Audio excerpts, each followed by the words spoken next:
swag of a prize fighter. The antithesis of a firefighter. Arsonist, I'm a fire rider. Instant flame like a firelighter. So special with shows, I live out my flows. Can't walk in my shoes, can't purchase my clothes. Ice in my veins, but I never froze. Picture perfect, but I never pose. As a juvenile, I knew I bounced back. Got rated, had a plan to get my ounce back. Use cheese as bait, that's a mousetrap. Let me to the right person to pounce at.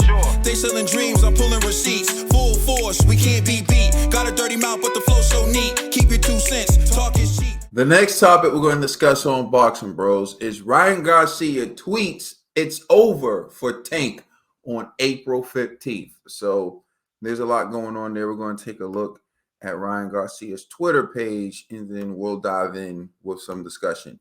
So the first thing we're going to do is look at his most recent tweets.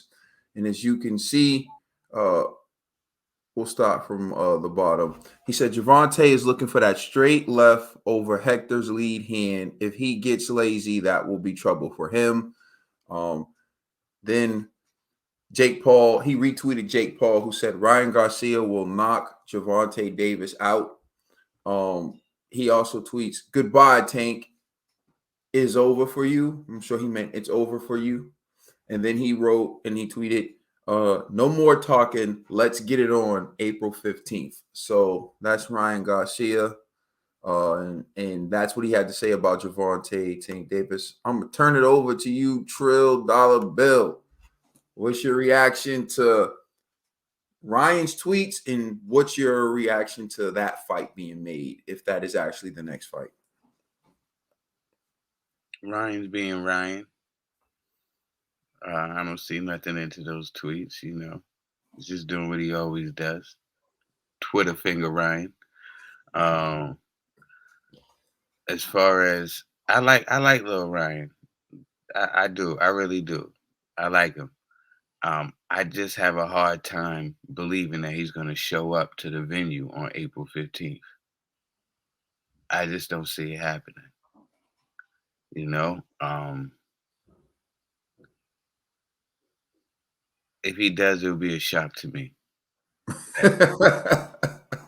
I just don't see it. Like, Ryan calls out everyone and fights no one. So, no, I don't see this fight happening in April. I believe it when I see it. All right, TBE. I like to talk, Ryan, but can you walk the walk? That's all I'm saying. I don't know. Tank's off that like he's coming off a high right now, and I don't know when's the last time you've experienced something like that. It's been, I don't know when's the last time. Ryan's like early last year. Ryan was in the ring, and he hasn't been back since. So Ryan, you talking about you want smoke for Tank, and you better be ready for that smoke, because you know Luke Campbell dropped you.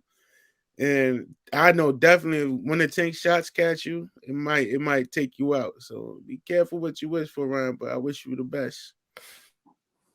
Oh yeah, when y'all was speaking, it kind of reminded me of something I forgot. This dude Hector Garcia had a picture of him with all the black fighters on the card, and he was like, and he had on like a turtleneck, a blazer, and some slacks, and they just had on regular clothes. And he said, I feel like a lawyer surrounded by delinquents. First of all, Hector Garcia, you don't look like anybody's lawyer. Okay. And two, what do you think lawyers look like? Because I dress like them. And I'm a lawyer as well. So watch your mouth. That's why Tank had to put the pause on you. Hector Garcia was over there looking like roll-on deodorant. You know, he looked like a bad version of Tony Montana. That's why I was saying, like, first of all, what makes you think you look like a lawyer? And then you're gonna call them juvenile, and you're gonna call them delinquents. It's kind of like, okay, buddy.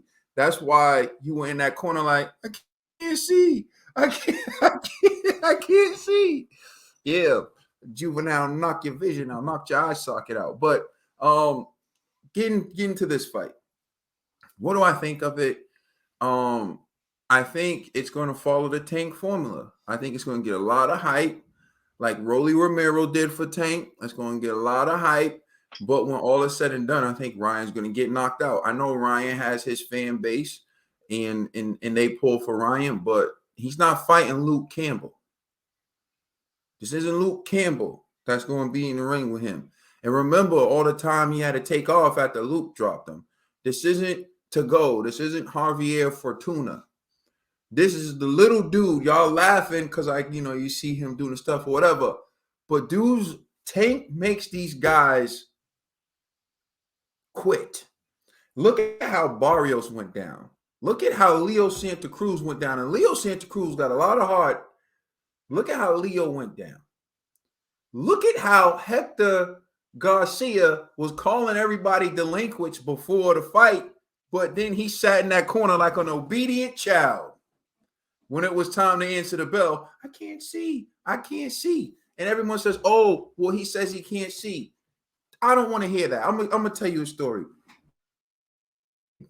In elementary school, middle school, occasionally I had to get restrained.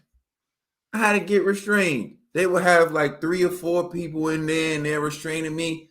I learned this one tactic. As soon as they had me pinned, all I had to say was, I can't breathe. And they had to let me go. And then we had to do it all over again. So every time I would get restrained, soon as they had me in position where I couldn't move, I would just start saying, I can't breathe. They got to let me up again, and we go back at it again. All fighters know this. It's in the fighter's playbook. If you want to quit, just say, I can't see. When you go to the corner and you say, I can't see, you know they're going to bring the doctor. They're going to put the light. You just don't focus on the light, and everyone's like, oh, he can't see. You got to stop the fight. What Hector Garcia did was the equivalent of what Ivan Redcatch did. He just didn't lay on the floor and fake. See, he knew that he was about to get knocked out and he didn't have the heart to get knocked out, which goes into why you got to respect people who answer the bell even when they're in bad condition. And that's why I got no respect for Hector Garcia, because you can say whatever you want. In his post-fight interview, Hector Garcia said, oh, I can see now, but I was having a hard time seeing then. Yeah, that's the hard time you was having with that delinquent. But anyways, getting back to Ryan, he's doing a lot of talking on Twitter too. But I'm telling you, Tank is all funny. I get it. Tank does some awkward things. He's a quirky, he has weird personality. But yo, I'm telling you, when you step in that ring with Tank, it doesn't end well for the opponent. Like even when he was a kid, 6. You remember that tall kid was getting off on Tank. And then Tank popped him real quick with a left hand, and that kid left crying and never touched a pair of boxing gloves again. I don't see that from Ryan. That little pity pat, that little slapping fast check left hook, if y'all think that's going to knock Tank out, that's your only hope. And if that doesn't knock Tank out, Ryan is going to be a highlight reel mean knockout. So anyways, okay, Ryan, it's cool. Trill, you don't think he's even going to show up to the fight. You show up to the fight, I'll be impressed if you make it to the final bell, which I don't think is going to happen. But after Tank beats Ryan, I don't want to see him fighting no more. Collect the money, right? But I do want to see him in there with a real threat, and I don't think that's Ryan Garcia. But hey, Ryan, just show up to the fight. Let us know how you feel in the comment section. Please like and subscribe. Check us out on Instagram and Twitter, and please check out our podcast on all major streaming services. We are the Boxing Bros.